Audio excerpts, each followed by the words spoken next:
Hi guys, this week we're just going to explain a few of the reasons why we choose to carry a second tent as well as our rooftop tent on the car.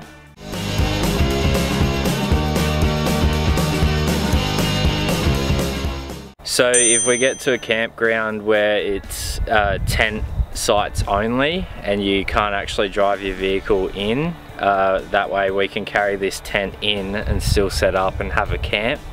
Where we can't actually get the car to. If we choose to go on a hike or a overnight sort of trip away from the car, we can carry this a lot easier than we could carry a swag or something. It's nice and light and just strap it onto the bottom of our bag.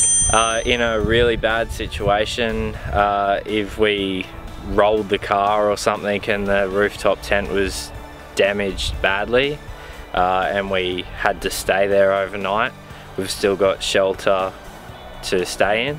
So if we're staying somewhere for a few days and we actually want to drive the vehicle away from our campsite, we could set this one up and sort of save our site so someone else doesn't come in and take it. So just set this up and leave a few of our things around and be able to take the car away. If our rooftop tent got damaged or I don't know, like a heap of water got in there somehow and we couldn't actually use it for the night, we've got this as a backup. Kind of like storage to get a few things out of the car if we wanted to sort of go for a few day runs on tracks or up the beach or something.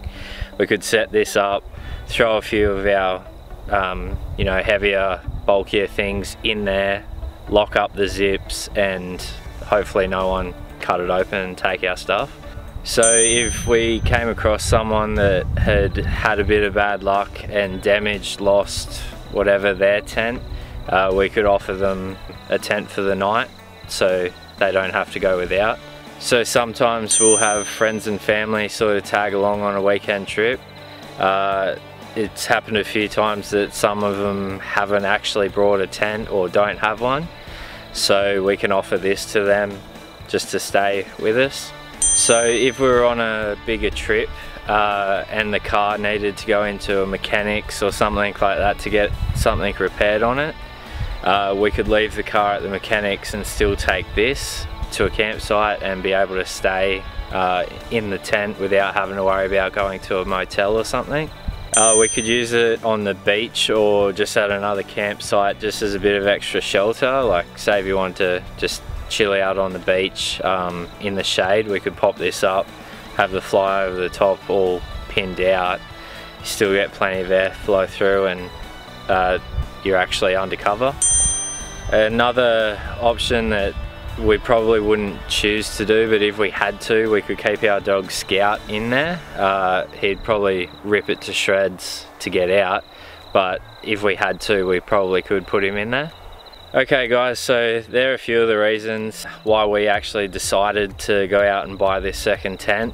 We looked into it a fair bit because this one's nice and small, nice and light. It can compact down in the rear drawers or in behind something in the car. It doesn't really take up a lot of extra room, and it's only 1.8 kilos, so it's really not hurting to have it in there with the rest of our gear. The reason we went for this, we looked at a few. There are really high-end hiking tents which they end up getting pretty expensive. This is sort of mid to high range, I say. This one actually comes with a lifetime warranty, so we were happy to spend that bit extra to get a better quality tent. A lot of the cheaper ones we found, they actually were quite bulky and heavy.